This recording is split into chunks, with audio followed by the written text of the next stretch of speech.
सिया मल्होत्रा ने अपनी घड़ी पर नजर डाली। सुबह के ठीक 8:58 बजे थे। 2 मिनट और मैं लेट हुई तो पहले ही दिन नाम खराब, उसने खुद से बड़बड़ाया। ब्लू पेंसिल स्कर्ट, सफेद शर्ट और हाथ में फाइल्स। बालों को उसने एक सख्त बन में बांधा हुआ था और चेहरे पर एक अजीब सी संजीदगी थी।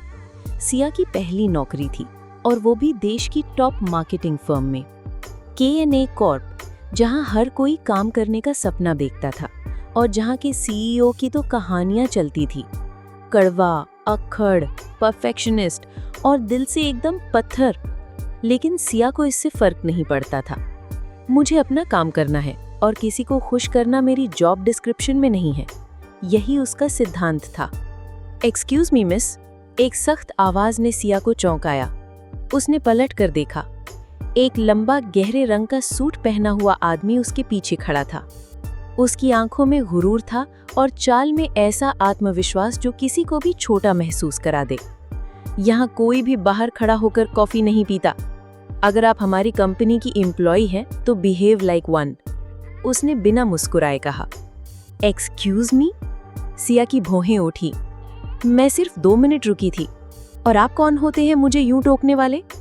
उस आदमी ने एक ठंडी मुस्कान दी। ऋत्विक खन्ना, CEO, और अब शायद आप समझ गई होंगी कि मुझे टोकने का हक क्यों है। सिया के हाथ से कॉफी का कप गिरते गिरते बचा। Shit, first day and I just messed with the CEO himself.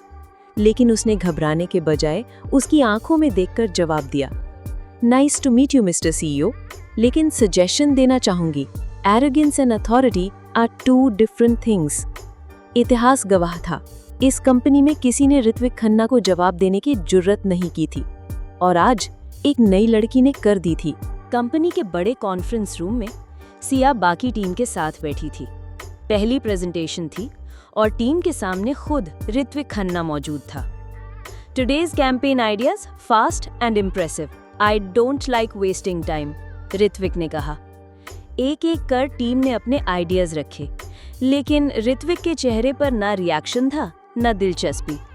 जब सिया की बारी आई तो उसने बिना डरे कहना शुरू किया, अगर हम यंग ऑडियंस को टारगेट करना चाहते हैं तो हमें ब्रांड को रिलेटेबल बनाना होगा, ना कि बस क्लासी। हर बार सोफिस्टिकेशन नहीं बिकती, कभी कभी सच्चाई भी बिकती है। सन्नाटा छा गया। ऋत्विक ने उसकी तरफ देखा। Bold idea, risky, might fail but interesting. Siya ने सिर ऊंचा किया। Success is born from risk sir, safety doesn't make legends. दोनों की नजरें टकराईं और वहीं से शुरू हुई एक जंग, तकरार की, सोच की और शायद दिल की भी। सिया का दिन मुश्किल था, लेकिन अब वो बर्दाश्त के बाहर हो रहा था। ऋत्विक खन्ना, वो हर चीज में कमी ढूंढ निकालता था। पिच बहुत लंबी थी, ग्राफिक्स बहुत लाउड थे, तुम्हारी रिपोर्ट में 3 टाइपो थे। वो जैसे पीछे ही पड़ गया था सिया के। लंच ब्रेक में प्रियंका, जो HR से थी, धीरे से कहा, ऋत्विक सर वैसे सबको ऐसे ही ट्रीट करते हैं, लेकिन तुम्हें कुछ ज्यादा ही टारगेट कर रहे हैं। सिया ने बिना झिझक के जवाब दिया, शायद उन्हें कोई ऐसा पसंद नहीं जो उनकी हर बात पर यस सर न बोले। अगले दिन, मिस मल्होत्रा, आज आप मेरे साथ क्लाइंट मीटिंग में चलेंगी। ऋत्विक का ईमेल था, छोटा पर आदेशात्मक। Why me?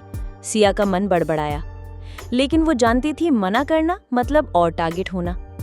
मीटिंग में सिया ने फिर से अपनी क्रिएटिविटी से सबका ध्यान खींचा। क्लाइंट ने मुस्कुराकर कहा, mister Khanna, your team is impressive, especially her. Ritwik की आंखों में कुछ बदला। एक पल के लिए जैसे वो मुस्कुराया, लेकिन अगले ही पल वो फिर से वही कोल्ड बॉस बन गया। Don't let compliments get to your head miss Malhotra, you are still on probation. उस शाम ऑफिस में सब जा चुके थे, लेकिन सिया और ऋत्विक अभी भी वहीं थे। तुम अभी तक यहीं हो? ऋत्विक ने पूछा। प्रेजेंटेशन सुधार रही थी, आपकी पसंद में रहना आसान नहीं है। ऋत्विक पास आया। तुम्हें लगता है मैं तुम्हें हर बात पर गलत साबित करना चाहता हूँ? आपको नहीं लगता? सिया की आवाज सधी हुई थी।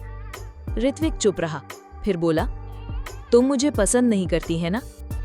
सिया ने सीधा जवाब दिया, आप में एक अजीब घमंड है और मैं ऐसे लोगों से दूर रहना पसंद करती हूँ। उसने रुक कर जोड़ा, लेकिन जब बात काम की हो तो मैं कभी पीछे नहीं हटती। ऋत्विक ने उसे देखा, कुछ देर तक बिना बोले। उसकी आंखों में पहली बार घमंड नहीं, शायद थोड़ी सी इज्जत थी। अगले दिन ऑफिस में माहौल कुछ अलग था। ऋत्विक हमेशा की तरह सख्त था, लेकिन उसकी नजरें बार बार सिया पर ठहर जाती। कभी कुछ कहता नहीं, पर देखता जरूर। सिया भी ये महसूस कर रही थी, लेकिन उसने खुद को समझा लिया। फोकस सिया, ये ऑफिस है, कोई फिल्म नहीं। वो सिर्फ बॉस है और बहुत ज्यादा घमंडी भी। ऋत्विक की ऑफिस के बाहर की दुनिया। शाम को जब ऑफिस खाली हो चुका था, ऋत्विक अकेला अपनी केबिन में बैठा था। उसके सामने एक पुरानी डायरी खुली थी, जिसमें हाथ से लिखा था, पापा, आपने ही तो सिखाया था, भावनाएं कमजोरी होती हैं, और अब मैं कमजोर नहीं बनूंगा, कभी नहीं। ऋत्विक की आंखों में हल्की नमी थी। उसने खिड़की से बाहर देखा, शहर की रोशनी और उसके अंदर का अंधेरा। ये लड़की सिया, वो मेरे उसूलों में सेंध लगा रही है। अगली सुबह, सिया की चुनौती। सिया अपने डेस्क पर काम कर रही थी जब एक नोट आया, board presentation, you are leading it today 4 PM। RK। Lead? मैं? सिया हैरान थी। हो सकता है ये आपकी परीक्षा हो, प्रियंका ने धीरे से कहा। तो फिर मैं टॉप करूंगी, सिया मुस्कुराई। शाम 4 बजे, बोर्ड मीटिंग। सिया ने आत्मविश्वास से अपनी बात रखी। उसने ब्रांड को एक नए अंदाज में पेश किया, बोल्ड, डायरेक्ट और इमोशनल टच के साथ। कमरे में सन्नाटा था। 1 मिनट बाद बोर्ड मेंबरों ने ताली बजाई। इम्प्रेसिव वर्क मिस मल्होत्रा, एक वरिष्ठ मेंबर बोले। ऋत्विक ने सिर झुकाया। Well done. सिया की नजरें उससे टकराईं। वो पहली बार उसकी आंखों में अप्रूवल देख रही थी, पर साथ ही एक चेतावनी भी। मैं हर किसी को पास आने नहीं देता। एक नई एंट्री। भैया, आपको हमेशा इतना कड़क बनी रहना जरूरी है क्या? एक चुलबुली आवाज ऋत्विक के केबिन से बाहर आई। सिया ने देखा, एक लड़की, शायद 25-26 साल की, ढीले बाल, फ्रेंडली स्माइल और आंखों में शरारत।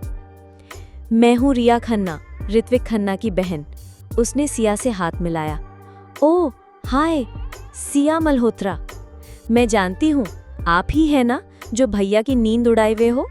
रिया हंस पड़ी। सिया हड़बड़ा गई। क्या मतलब? मतलब ये कि आप पहली हैं जिसने ऋत्विक खन्ना को जवाब देने की हिम्मत की है, और भैया को ऐसे लोग सीक्रेटली पसंद आते हैं। सिया चुप रही, लेकिन दिल में कुछ हल्का सा कांप गया। कंपनी ने अगले प्रोजेक्ट के लिए hill station meeting retreat plan किया।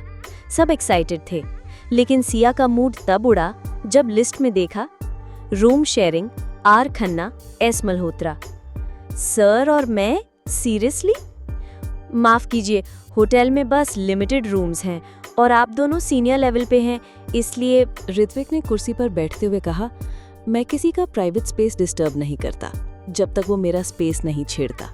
गुड, और मैं डिस्टर्ब करना चाहती भी नहीं, सिया बोली और सोने चली गई। लेकिन नींद नहीं आई। सामने वाले सोफे पर बैठा वो आदमी, जो सख्त था मगर अब कुछ और भी लग रहा था, शायद अकेला। चलें, सूरज उग रहा है, ऋत्विक ने खिड़की से झांकते हुए कहा। सिया को थोड़ा अजीब लगा, लेकिन वो चल पड़ी। पहाड़ी रास्ते, ठंडी हवा और उस सन्नाटे में सिर्फ 2 लोग, जो दुश्मन थे पर उस वक्त चुप थे और कुछ कह भी रहे थे। तुम इतनी बेबाक क्यों हो? क्योंकि झूठी हाँ में कभी सच की इज्जत नहीं मिलती, ऋत्विक ने मुस्कुरा कर कहा। इंटरेस्टिंग। ट्रिप के अंत में वापस आते समय बारिश शुरू हो गई। बस रुक गई, सब नीचे उतर गए। सिया फिसलने ही वाली थी कि किसी ने उसका हाथ पकड़ लिया। ऋत्विक, केयरफुल, इस कंपनी की सबसे जिद्दी लड़की को चोट लग गई तो सबकी शाम खराब हो जाएगी। सिया ने उसकी आंखों में देखा। आज वो कोल्ड नहीं थी, वहां गर्मी थी, परवाह थी। वो सिर्फ मुस्कुरा दी, और शायद उसी पल दुश्मनी ने मोहब्बत की तरफ पहला कदम रखा।